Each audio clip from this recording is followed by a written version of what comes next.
કેમ કે આ મહત્વની છે ભાઈ કેટેગરી. જ્યાં સુધી કેટેગરી તમે સિલેક્ટ નહીં કરો ને ત્યાં સુધી એ લોકો સુધી તમારો વિડીયો પહોંચશે નહીં. જ્યાં સુધી તમે કેટેગરી સિલેક્ટ નહીં કરો ને ત્યાં સુધી ભાઈ તમારો વિડીયો છે ને વાયરલ નહીં થાય. હવે તમે વ્લોગ બનાવશો ને કેટેગરી તમે બીજી યુઝ કરેલી છે તો ભાઈ વ્લોગ જોવાવાળા ક્યાંથી તમારા વિડીયોમાં આવશે ને એ વિડીયો જોવે. તો અલગ અલગ છે ને વિડીયોની અલગ અલગ કેટેગરી હોય છે. તો વ્લોગમાં કઈ કેટેગરી આવે, પછી રસોઈમાં કઈ કેટેગરી આવે, ટ્રાવેલિંગ વ્લોગમાં કેવી રીતે કેટેગરી આવે, સંપૂર્ણ માહિતી હું તમને છે ને કેટેગરીની આજ દેવાનું છું. જેથી કરીને તમે વ્લોગ બનાવતા હોય ને તો આ કેટેગરી તમે સિલેક્ટ કરશો ને એટલે 100% તમારો વિડીયો છે ને વાયરલ થાય. અને એ કેટેગરી સિલેક્ટ કર્યા પછી જે વ્લોગ જોવાવાળા છે ને તમારો વિડીયો એમના સુધી પહોંચશે. તો ખાસ કરીને કેટેગરી સિલેક્ટ કરવાનું ભૂલતા નહીં. તો આજે આપણે કેટેગરી સિલેક્ટ કરતા હું તમને શીખવાડી કે વ્લોગ ચેનલની કઈ કેટેગરી હોય છે. એ પહેલાં શીખવાડું એ પહેલાં ફટોફટ આ વિડીયોને છે ને શેર કરી દેજો, જેથી કરીને નવા લોકો કોઈ વિડીયો બનાવતા હોય ને તો એમના પણ આ સેટિંગ બધા થઈ જાય. આગળ પણ આવા નવા દેશી વિડીયો જોવા માટે, કેમ કે ભાઈ બધું હું દેશીમાં શીખવાડું છું તમને સ્ટેપ બાય સ્ટેપ. એટલે ભાઈ અભણ છે ને એ પણ મારો વિડીયો જોઈને છે ને સરળ રીતે સેટિંગ કરી શકશે. તો ખાસ કરીને ફેસબુક માથે તમે જોતા હોય ને તો મને ફોલો કરી લેજો આગળના વિડીયો માટે. અને તમે યુટ્યુબ ઉપર જોતા હોય ને તો ખાસ કરીને ચેનલને સબસ્ક્રાઈબ કરી લેજો, જેથી કરીને આવા વિડીયો છે ને તમારાથી મિસ ન થઈ જાય.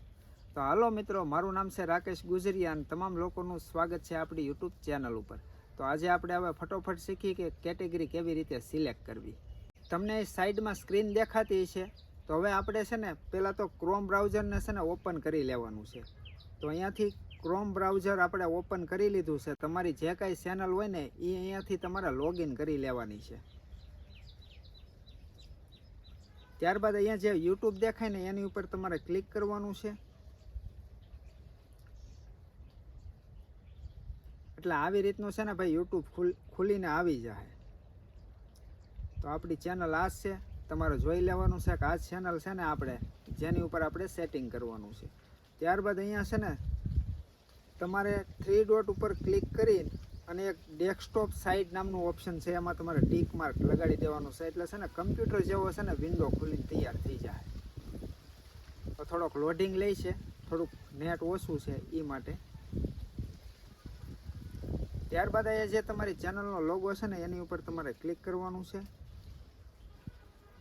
અને એક YT સ્ટુડિયો લખેલું છે ને એમાં તમારે વયું જવાનું છે. હવે ઘણા ખરાના પ્રોબ્લેમ એવું થાય ક્રોમમાંથી છે ને ભાઈ YT સ્ટુડિયો ઓપન નથી થતો. હવે આ મારી જેમ સેમ જ બધાને ખુલતો હશે. એટલે આપણે ખોલવાનું છે ડેસ્કટોપ સાઈડમાં.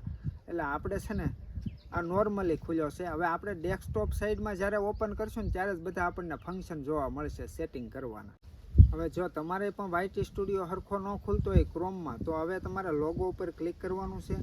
અને ત્યારબાદ છે ને તમારે સેટિંગનું જે ઓપ્શન છે ને એમાં તમારે ક્લિક કરી દેવાનું છે.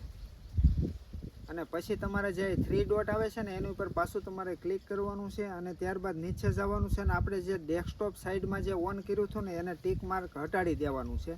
એટલે આવી રીતનું દેખાય. પછી તમારે પાછું છે ને તમારો જે કાંઈ લોગો હોય ને એની ઉપર તમારે ક્લિક કરવાનું છે, ચેનલના લોગો ઉપર. જેવું ચેનલના લોગો ઉપર ક્લિક કરશો ને એટલે અહીંયા જુઓ ક્રિએટર સ્ટુડિયો નામનો એક ઓપ્શન મળી જાય, એમાં તમારે ક્લિક કરી દેવાનું છે. એટલે આ થોડીક જ ક્ષણોમાં છે ને આ જુઓ ક્રોમ બ્રાઉઝરમાં છે ને તમારો YT સ્ટુડિયો છે ને ઓપન થઈ જાય.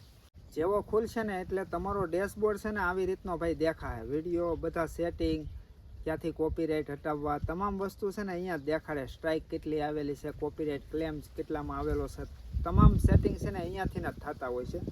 ત્યારબાદ તમારે જો નીચે એક તમને છે ને સેટિંગનું આઇકન જોવા મળે, એમાં તમારે ક્લિક કરવાનું છે. એટલે અહીંયા તમારી ચેનલના છે ને બધા સેટિંગ આવી જાય ભાઈ. તમારે છે ને અહીંયા અપલોડ ડિફોલ્ટ લખેલું છે ને એની ઉપર તમારે ક્લિક કરવાનું છે. અહીંયા તમને 3 ઓપ્શન જોવા મળી જાય.